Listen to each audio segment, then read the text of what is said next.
In the next 13 springs, you'll give me 10 sons, the giant cowboy declared to the lonely black teacher, his voice cutting through the desert wind as townspeople gathered in stunned silence.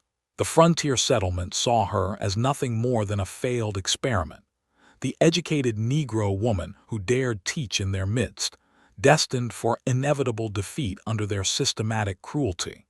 They whispered she'd be gone by winter, broken by isolation and contempt. But this towering stranger with calloused hands and surprising gentleness had ridden 200 miles specifically to find her, carrying secrets that could transform her from dismissed outcast to the most powerful landowner in 3 counties. His impossible vow held the key to everything: her hidden inheritance, his violent past, and a truth that would shatter their world's foundations. Would his arrival seal her doom as the town's latest spectacle, or unleash forces that would remake them all? The empty chairs stared back at Esperanza like silent judges. She straightened her shoulders and continued the arithmetic lesson to the vacant schoolhouse. Her voice echoed off cracked walls and broken windows. Outside, voices carried on the morning breeze, still talking to herself in there. Waste of good lumber, that building. Should have run her out months ago. Esperanza's hand trembled slightly as she wrote numbers on the weathered chalkboard. 3 students sat in the front row. 2 young children from the settlement's edge and Mrs. Patterson, an elderly woman learning her letters. The rest of Dustwood Ridge had made their position clear. Cordelia Whitmore's voice rose above the others outside. This foolishness has gone on long enough. No decent family sends their children to learn from her kind. The door creaked open. Little Sarah ducked inside, tears streaming down her dark cheeks. "Miss Esperanza, my mama says I can't come anymore. Says folks will stop buying our washing if I keep coming here." Esperanza knelt beside the 8-year-old. "Education is never wasted, Sarah. Remember that." The child nodded and slipped back outside. Mrs. Patterson gathered her worn primer. "I'll try to come tomorrow, but my grandson's getting pressure at the mill." She squeezed Esperanza's hand and left. Only young Marcus remained. The boy couldn't be more than 10, but his eyes held decades of hardship.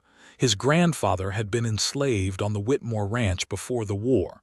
"You staying, Marcus?" "Yes, ma'am. Granddaddy says learning is the one thing they can't take away." Hoofbeats thundered outside. Esperanza peered through the broken window. A giant of a man dismounted from a massive bay horse.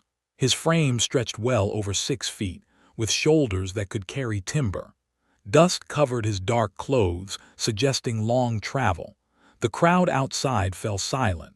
The stranger approached Cordelia Whitmore with surprising grace for his size. "Ma'am, I'm looking for the schoolteacher, the colored lady." Cordelia's face twisted with disgust. "What business could you possibly have with that woman?" "Educational business. She's in that ramshackle building, wasting everyone's time.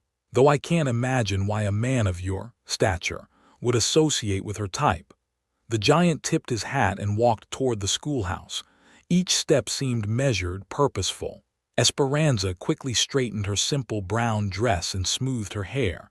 No one had ever come looking specifically for her. The door opened slowly. The man had to duck under the frame.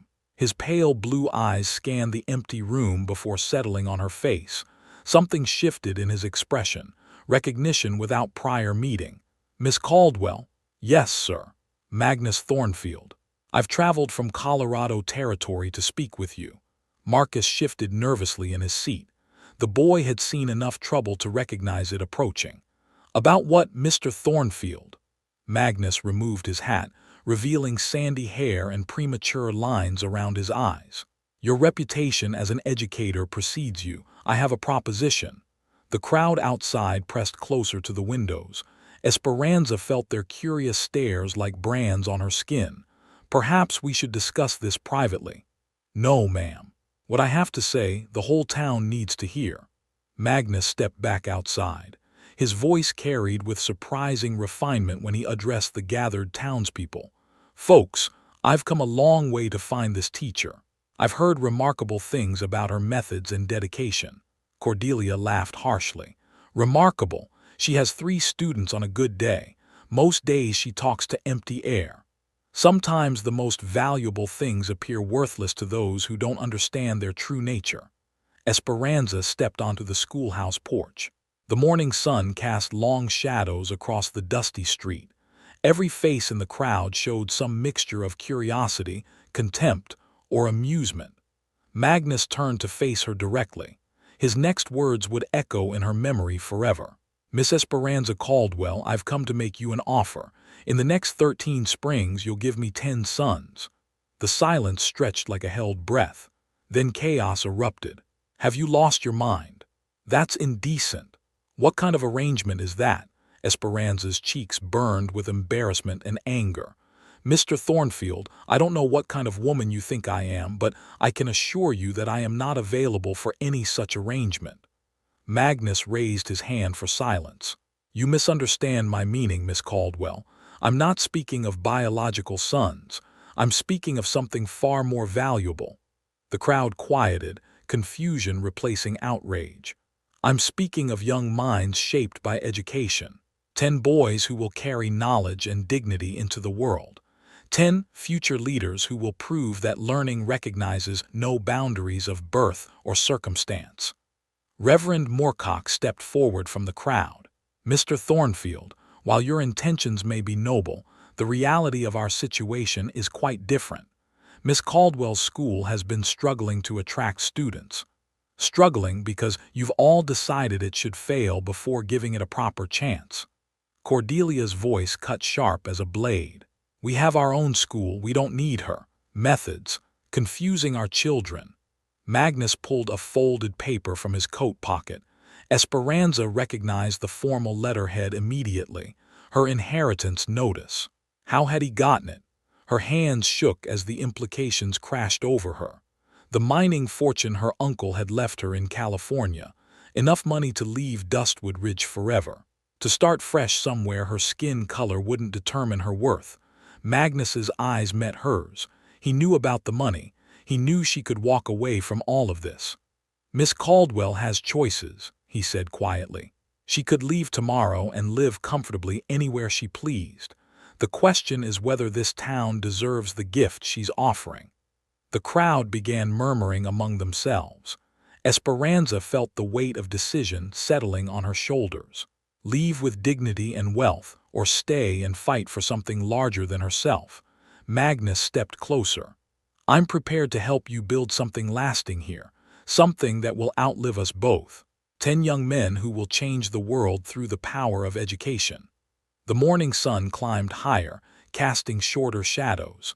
The future balanced on the edge of her next words. The broken windows multiplied overnight. Esperanza swept glass shards into neat piles as dawn broke over Dustwood Ridge. Someone had also stolen her meager supply of chalk and torn pages from her precious books. The message was clear. Magnus appeared in the doorway carrying lumber and nails. He set to work without asking permission. His hands moved with practiced precision, measuring and cutting with tools he'd brought from his saddlebags. "Why are you helping me?" "Because what you're doing matters." Cordelia Whitmore's campaign intensified daily. The general store refused to sell Esperanza paper or ink. The boarding house owner tripled her rent. Even the church ladies turned their backs when she passed on the street. 3 days passed without a single student appearing. Mrs. Patterson sent word through a neighbor that her family forbade her return. Sarah's mother found work in the next county to avoid the social pressure. Only Marcus remained loyal, but his grandfather worried about their safety. Magnus worked steadily on the schoolhouse repairs. He replaced every broken window and reinforced the sagging roof. When Esperanza protested she couldn't afford to pay him, he simply continued hammering. The harassment followed predictable patterns: rocks through windows after dark, horse manure dumped on the front steps, anonymous notes threatening worse consequences if she didn't leave town voluntarily. Timothy Ashford lingered at the edge of school property each morning. The 12-year-old boy clearly wanted to join the lessons, but family loyalty held him back. His father owned the largest grain operation in 3 counties and served as Cordelia's most vocal supporter. One morning, Timothy crept close enough to hear Esperanza teaching Marcus about crop rotation. The boy's eyes widened as she explained how proper soil management could double wheat yields. He scribbled notes in the dirt with a stick. Magnus noticed the boy's interest. He began speaking louder when discussing practical farming techniques, ensuring Timothy could overhear from his hiding spot behind the oak tree. Miss Caldwell's methods aren't just book learning, Magnus announced to no one in particular. She connects knowledge to real problems folks face every day. The comment was clearly intended for Timothy's ears. The boy nodded eagerly before catching himself and looking around nervously. That evening, Timothy approached the schoolhouse after dark. Magnus stood guard outside while Esperanza conducted her first secret lesson. The boy absorbed information like drought-parched earth soaking up rain. My father says book learning makes men soft. Knowledge makes men powerful, Esperanza replied. Ignorance makes them weak. Timothy's progress was remarkable. Within weeks, he was reading at a level that surpassed many adults in town. His mathematical abilities impressed even Magnus, whose own education had been extensive before life took darker turns. The giant revealed fragments of his past gradually. Born to missionary parents in Boston, educated at Harvard before the war changed everything. A family lost to violence that drove him to become what he once despised. I spent years tracking dangerous men for money. Some deserved it, others were just desperate. Esperanza sensed deeper currents beneath his words. Magnus carried guilt that had shaped every decision since hanging up his guns. What changed? I realized I was becoming the very thing that destroyed my family. Violence bred violence until nothing good remained. 3 more families quietly expressed interest in secret lessons. The children would come after dark when prying eyes couldn't see. Magnus expanded his guard duties, watching for trouble while education flourished in shadows. The nighttime school grew to 8 students within a month. Esperanza adapted her teaching methods to accommodate varying skill levels and backgrounds. Magnus contributed practical instruction in carpentry, animal husbandry, and basic engineering principles. Word spread through whispered conversations and impressive results. Children who attended the secret sessions showed marked improvements in problem-solving abilities. Their parents noticed but dared not speak openly about the source of their progress. Cordelia organized a formal town meeting to address the school problem once and for all.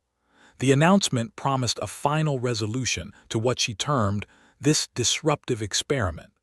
Magnus spent the day before the meeting making preparations of his own. He retrieved documents from his saddlebags that he'd kept carefully hidden, legal papers that could change everything if revealed at the right moment. Esperanza reviewed her inheritance letter one final time. The mining fortune offered complete escape from Dustwood Ridge's hostility, a comfortable life without daily battles or constant fear. Part of her longed for such peace, but 8 young minds depended on her now. Timothy showed leadership potential that could bridge racial divides given proper nurturing. The other students displayed talents that would waste away without educational opportunity. The meeting hall filled beyond capacity. Families crowded together while tensions simmered beneath forced politeness. Cordelia commanded center stage with practiced authority. This situation has disrupted our community long enough. We have children sneaking around at night instead of maintaining proper associations. We have outsiders interfering in family decisions. Magnus stood slowly in the back of the room. His height and bearing commanded immediate attention. I've seen remarkable progress in every child who's received Miss Caldwell's instruction. Perhaps the problem isn't her teaching methods but your resistance to proven results. What results? Cordelia demanded. She barely has any students. Because you've terrorized families into staying away. Despite your efforts, the children who do attend show improvements that surpass anything your established school produces. Timothy's father rose from his seat. My son has been attending these secret meetings, against my explicit orders. The room erupted in shocked murmurs. Timothy shrank back as all eyes focused on him. "Stand up, son." The boy stood on trembling legs. His father's anger was legendary throughout the county. "Tell everyone what you've learned." Timothy's voice barely carried across the room, but his words would change everything. Timothy's voice grew stronger as he spoke. "Miss Caldwell taught me why our wheat yields dropped last season. The soil needs nitrogen rotation every third year. She showed me how to calculate seed spacing for maximum growth." His father's expression shifted from anger to surprise. The Ashford grain operation had indeed struggled with declining harvests. "She taught me to read land surveys and water table maps. I can figure compound interest for crop loans now. Real mathematics that matter to farming." Murmurs rippled through the crowd. Several farmers leaned forward with obvious interest. Timothy pulled a folded paper from his pocket. "I wrote a report on soil composition testing. Miss Caldwell says knowledge without application is just decoration." The room fell silent as the boy's father examined the document. His weathered face showed grudging amazement at his son's clear handwriting and detailed calculations. Magnus stepped forward. "That young man learned more practical skills in 1 month than most children acquire in years of traditional schooling." Cordelia's voice cut sharp as winter wind. "Pretty words and farm tricks don't justify undermining established authority. We have proper schools with proper teachers." "Then let's compare results directly." The challenge hung in the air like smoke from a gunshot. Esperanza felt every eye in the room focus on her. This moment would determine everything. "I propose a public examination," Magnus continued. "Miss Caldwell's students against your best pupils. Academic subjects and practical applications both."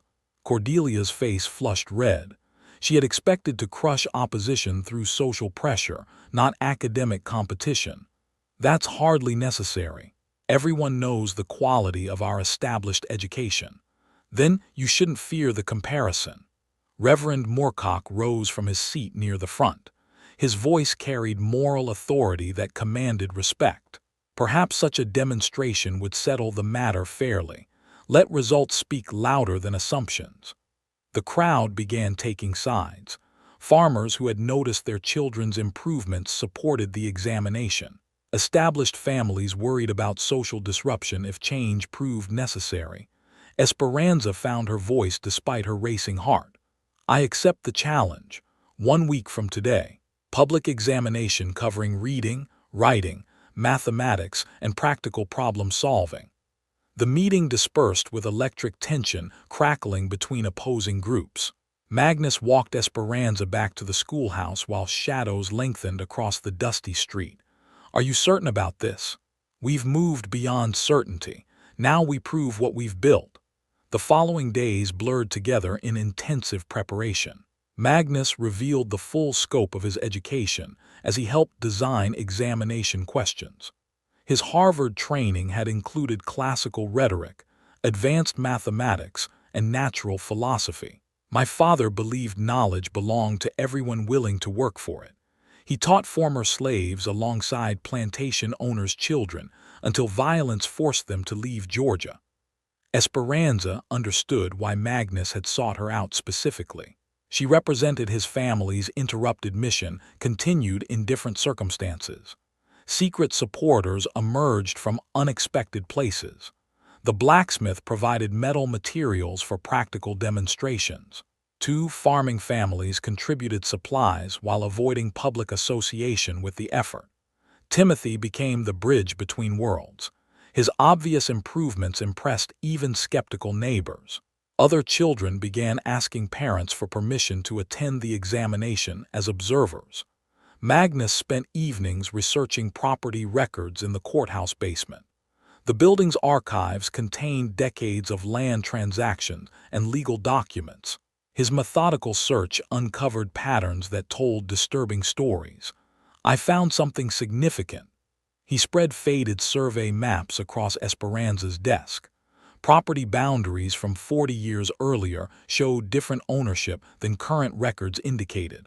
"Your grandfather owned substantial acreage where the Whitmore Ranch now stands. These documents show the original homestead claims. Esperanza traced the boundaries with her finger. The land encompassed prime grazing territory and water rights worth enormous sums by current standards. How did the ownership change?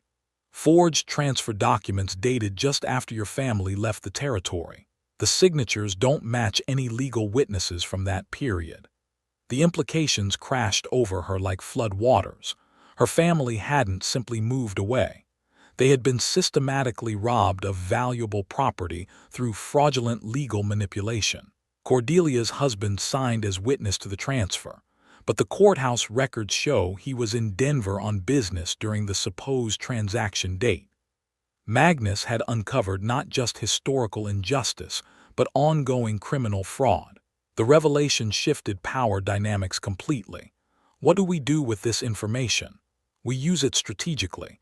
Timing matters more than righteousness when confronting established corruption. The examination day arrived with unseasonably warm weather. The entire town gathered in the church hall since no other building could accommodate the crowd. Neutral observers came from neighboring settlements to witness the unprecedented contest. 8 children sat on one side representing Esperanza's teaching methods. The established school selected their 6 best students for comparison. The contrast was immediately obvious. Esperanza's students displayed calm confidence despite their diverse backgrounds and ages. The traditional students seemed nervous under pressure from family expectations and social scrutiny. The academic portions proceeded systematically. Reading comprehension, mathematical problem solving, written composition, and oral presentation. Each section revealed growing disparities in skill levels and practical application abilities. Timothy delivered a presentation on agricultural improvements that left several farmers taking detailed notes. Marcus solved geometry problems using construction principles Magnus had taught him. Even the youngest students demonstrated reading abilities that surpassed their traditional counterparts. The practical applications sealed the demonstration. Esperanza's students calculated real estate values, designed simple machines, and explained scientific principles underlying common farming problems. Their education connected directly to adult responsibilities and economic realities. The established school's students struggled with any application beyond rote memorization. Their knowledge remained compartmentalized and impractical for frontier life's demands. As the examination concluded, even Cordelia's strongest supporters could not deny the obvious superiority of results. The educational revolution had demonstrated itself through undeniable evidence. Magnus chose that moment to reveal his most powerful weapon. Magnus unfolded the yellowed survey maps before the stunned crowd. The documents crackled with age as he spread them across the makeshift podium. Every eye in the church hall focused on the faded ink and official seals. These are the original land grants from 1847. They show clear ownership records that differ significantly from current property boundaries. Cordelia's face drained of color. Her husband shifted nervously in his seat, recognizing the potential implications of historical document examination. According to these surveys, Esperanza Caldwell's grandfather held legal title to approximately 3,000 acres of prime grazing land, the same territory that now comprises the eastern section of the Whitmore Ranch. Gasps echoed through the packed hall. The Whitmore Ranch represented the county's most valuable agricultural property. Water rights alone were worth fortunes in the arid territory. Magnus produced additional documents from his leather satchel. The transfer records show suspicious irregularities, witness signatures that don't match courthouse records, dates that contradict documented travel logs, legal procedures that violate territorial statutes. Esperanza sat motionless as the revelations washed over the assembly. Her family's disappearance from the territory suddenly made perfect sense. They hadn't left voluntarily. They had been systematically driven out after losing their rightful property to fraud. Mr. Thornfield, these accusations are outrageous. Cordelia's voice trembled with barely controlled fury. My family acquired that land through legitimate transactions decades ago. Then you won't object to a formal legal review of all documentation. The trap closed with devastating precision. Cordelia could not refuse without appearing guilty, but agreement would expose the fraudulent transfers to territorial court examination. Timothy stood suddenly from his seat among the other students. His young voice carried surprising authority as he addressed the assembly. Miss Caldwell never asked for anything except the chance to teach. You all tried to drive her away because you were afraid of what she represented. Now we discover she has more right to be here than most of us. His father's hand fell on the boy's shoulder with obvious pride. The transformation from opponent to supporter was complete and public. My son learned more in 2 months of night school than 3 years at our established institution. That's not an opinion. It's measurable fact demonstrated here today. Other parents began voicing similar sentiments. The educational superiority was undeniable after the public examination. Children who had attended Esperanza's classes showed advanced skills that translated directly to adult responsibilities. Magnus sensed the moment for maximum impact. Miss Caldwell has legal claim to property worth more than most of us will earn in our lifetimes. She could pursue full restitution through territorial courts and likely succeed. The implications hung heavy as storm clouds. If Esperanza reclaimed her family's stolen land, the economic foundation of Dustwood Ridge would shift dramatically.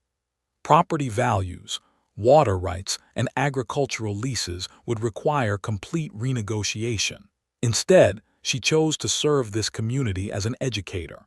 She invested her inheritance money in school improvements rather than legal fees for property recovery. Esperanza found her voice despite the emotional turmoil of learning about her family's true history. I didn't come here seeking wealth or revenge. I came seeking the opportunity to teach children who deserve better futures. The words carried across the silent hall with quiet dignity. Even former opponents recognized the grace in her position. But I won't continue accepting harassment and sabotage while providing a service this community desperately needs. Magnus stepped beside her with protective presence. Miss Caldwell is prepared to establish the first integrated school in 3 territories, modern educational methods that prepare children for changing times. Reverend Moorcock rose from his seat with moral authority that commanded respect. Perhaps we should consider this an opportunity rather than a threat. Educational excellence benefits everyone's children. The crowd began dividing into new alliances based on demonstrated results rather than inherited prejudices. Practical parents recognized superior teaching when their children's improvement could not be denied. Cordelia made one final attempt to maintain control. This is all very dramatic, but we have established institutions that serve our community adequately. Your institutions just failed a public comparison test, Magnus replied flatly. 8 children with limited resources outperformed your best students in every category. Timothy stepped forward again with the fearless honesty of youth. Miss Caldwell taught us that ignorance is a choice. You can choose to keep making it, but we don't have to. The boy's words carried more power than any adult argument. Children speaking truth to established authority created undeniable moral pressure. Families began approaching Esperanza directly to discuss enrollment for their children.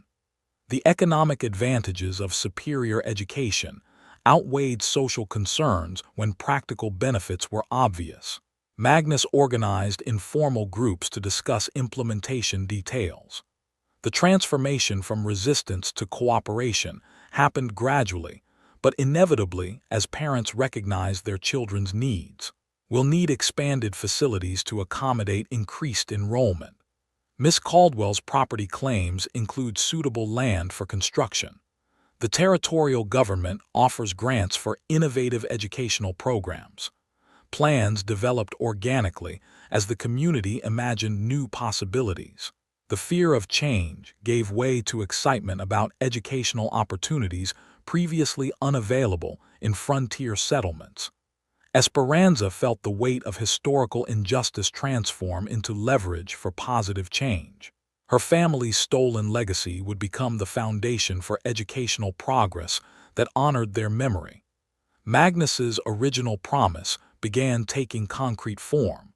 10 young men receiving exceptional education who would carry knowledge and dignity throughout the territory.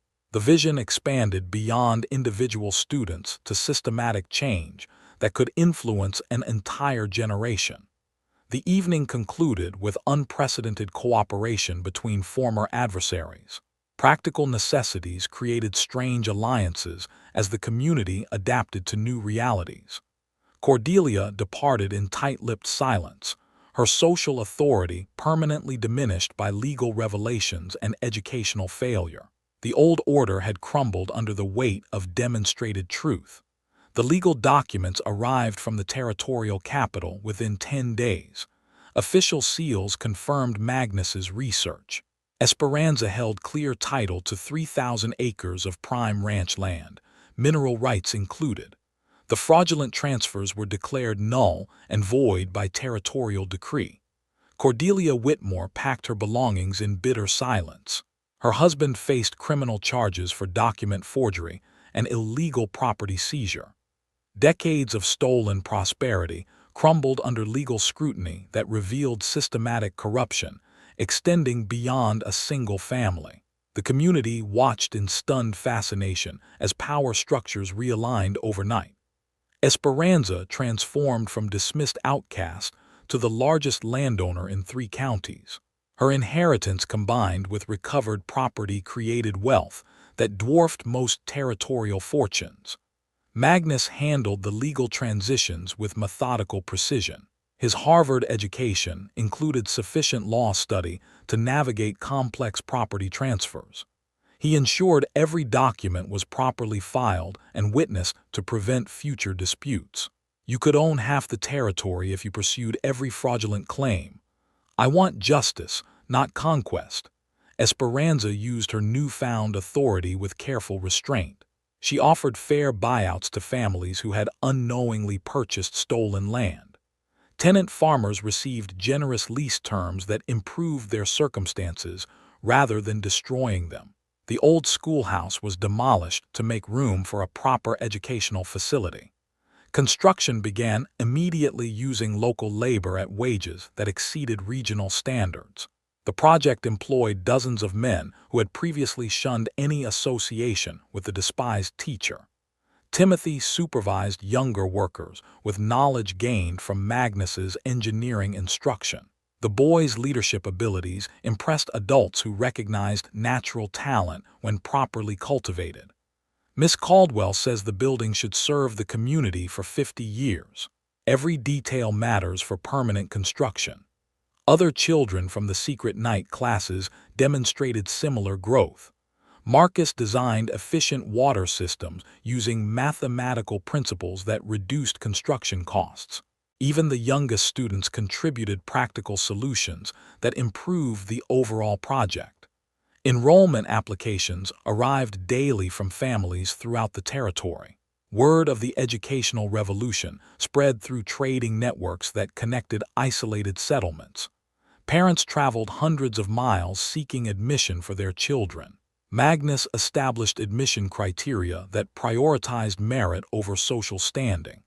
Academic potential and family commitment to education mattered more than wealth or connections. The selection process created unprecedented diversity in frontier education. We're not just building a school, we're proving that excellence recognizes no artificial boundaries. The first integrated classes began before construction was complete. Temporary facilities accommodated 60 students of varying backgrounds and abilities. White, Black, and Mexican children learned together using methods that emphasized cooperation over competition. Esperanza adapted her teaching techniques to serve the expanded population.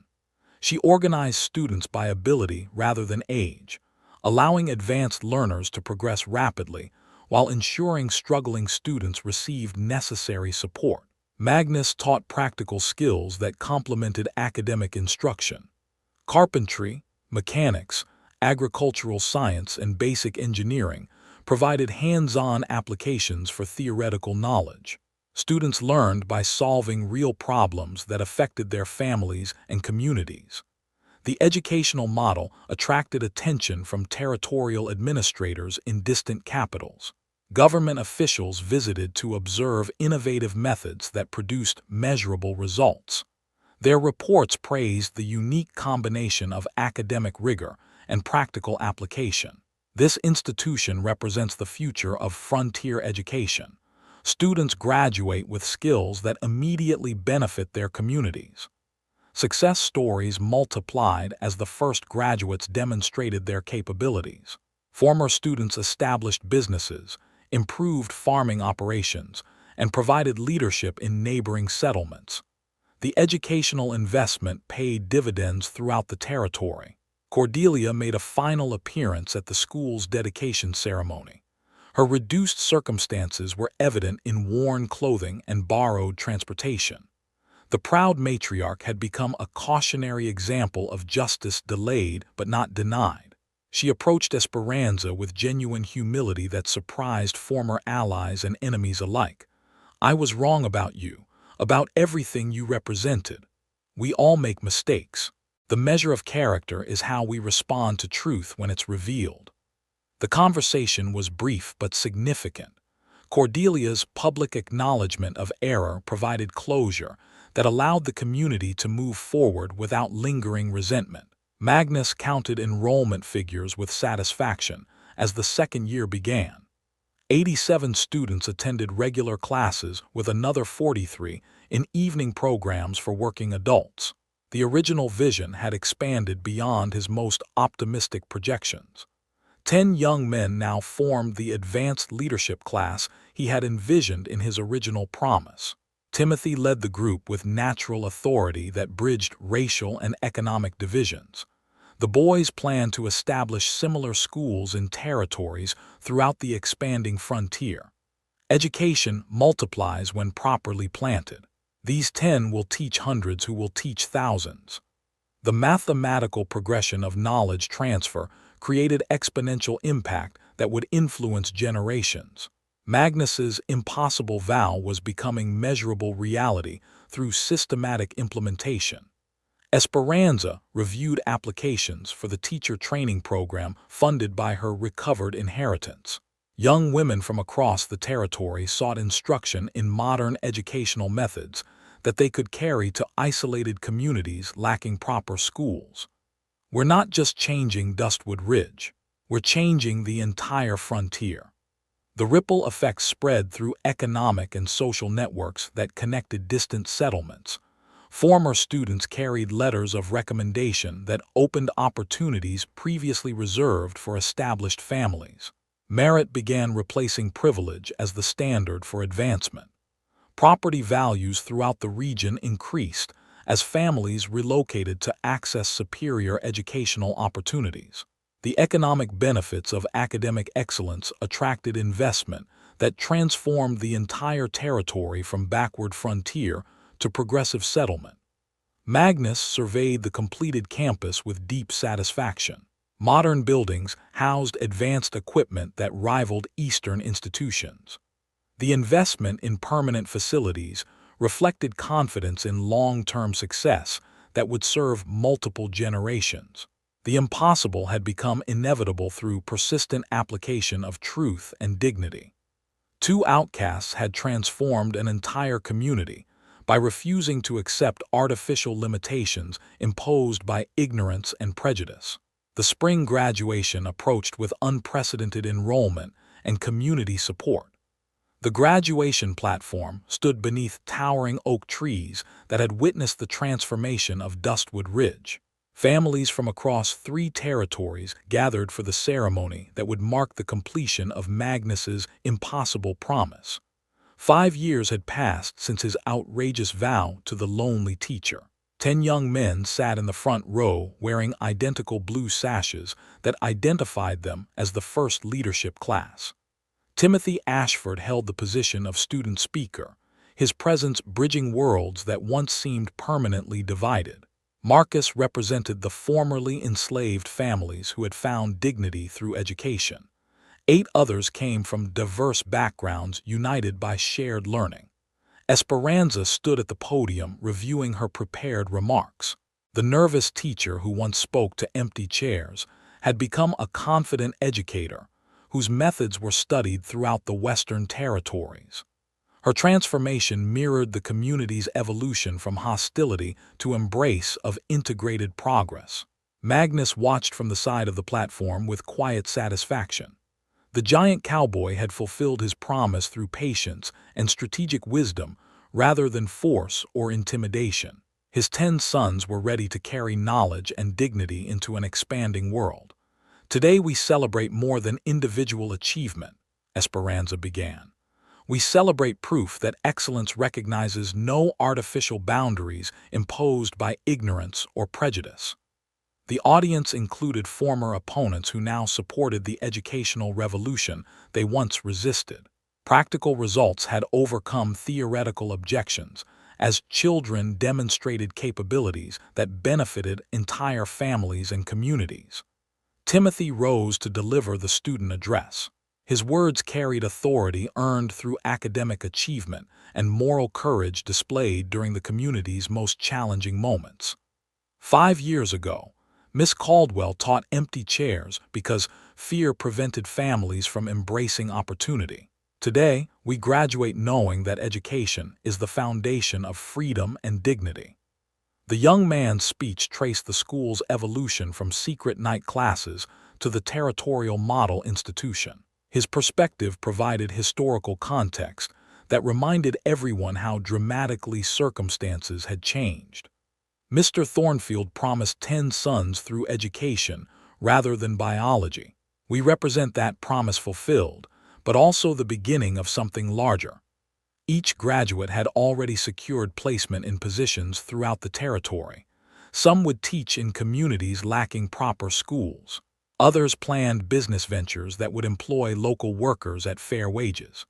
2 intended to pursue law degrees that would bring justice to frontier settlements. The multiplication effect was already visible in practical terms. Former students had established 17 schools in isolated communities, using methods learned at Dustwood Ridge. The educational revolution was spreading organically through networks of shared knowledge and proven results. Magnus stepped forward to address the assembly as construction supervisor and practical skills instructor. His role had evolved from mysterious stranger to essential community member, whose contributions were universally recognized.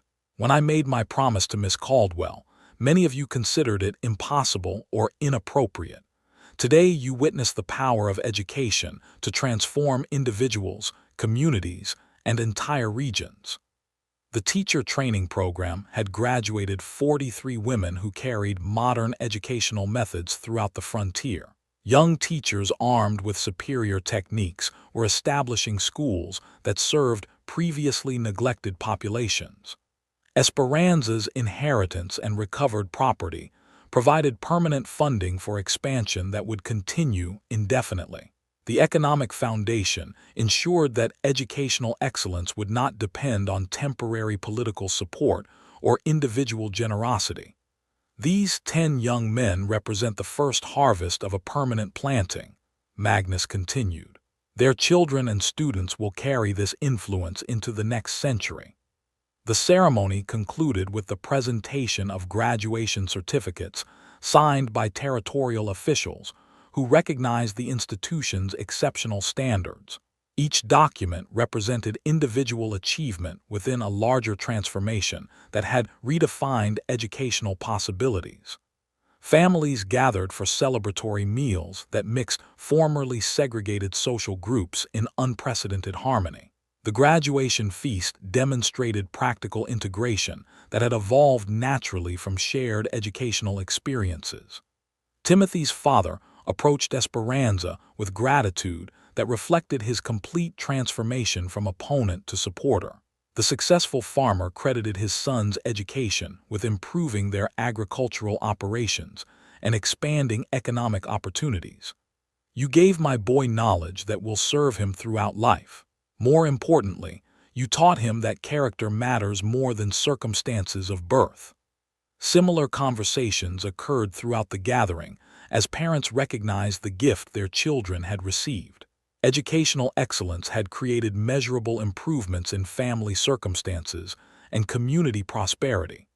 Magnus and Esperanza walked through the campus as evening shadows lengthened across carefully maintained grounds. The permanent facilities represented investment in future generations who would benefit from their sacrifice and vision. The 10 sons are ready to change the world, and they're only the beginning.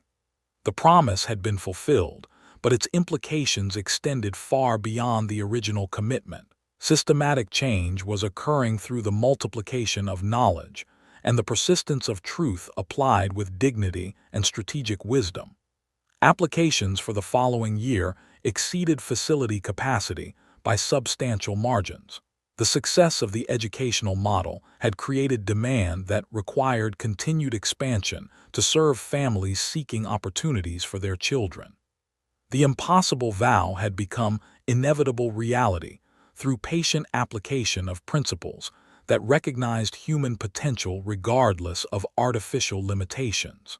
2 outcasts had transformed an entire region by refusing to accept predetermined roles assigned by ignorance and prejudice. The graduation celebration continued late into the evening as the community marked the completion of one chapter and the beginning of countless others. The 10 sons would carry their education throughout the expanding frontier, multiplying the impact of Magnus's promise through generations, yet unborn. Education had proven more powerful than force, dignity more effective than revenge, and truth more lasting than convenience. The transformation of Dustwood Ridge would influence the development of the American frontier for decades to come. And that is all to the story, for now. Please let me know where you are tuning in from. Perhaps we will create a story there. Consider liking this video and subscribing to our channel. And if you enjoy our content, click this video on your screen. I promise you it's worth watching. See you tomorrow.